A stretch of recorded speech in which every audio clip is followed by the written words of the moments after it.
So one of my favorite things to do when making cosplay, actually more than sewing, is making armor. So I wanted to bring some armor to show today because this particular one that I'm wearing actually doesn't have any armor. So let's see. First of all, this is the arm armor from my Tifa cosplay from Final Fantasy VII. So Final Fantasy, we see that your initial inspiration into cosplay is still strong today. Very much so. There's still many cosplays from the Final Fantasy series that I want to make.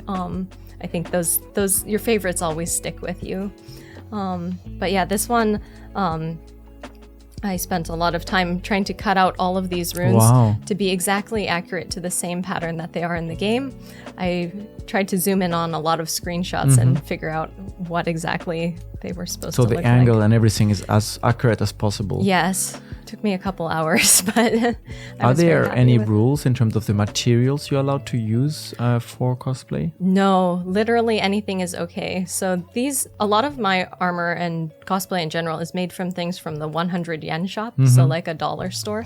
Being creative, just what's at your disposal to make.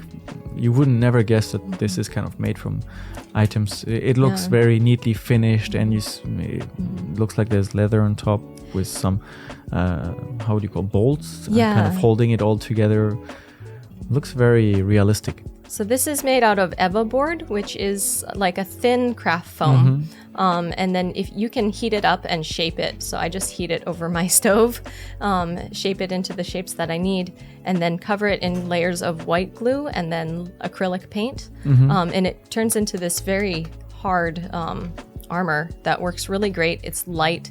It's a little bit flexible when it's warm, and it's so versatile for being such cheap materials. So yeah, this also is my looks like armor. A shoulder blade. Yeah, shoulder armor with some spikes and everything, and the accompanying gauntlet from Okurikara from Touken Nambu, which is another game. Looks solid too. Yeah, it's quite durable. A lot of nice straps that hold it together so it doesn't fall off during the convention. Yes.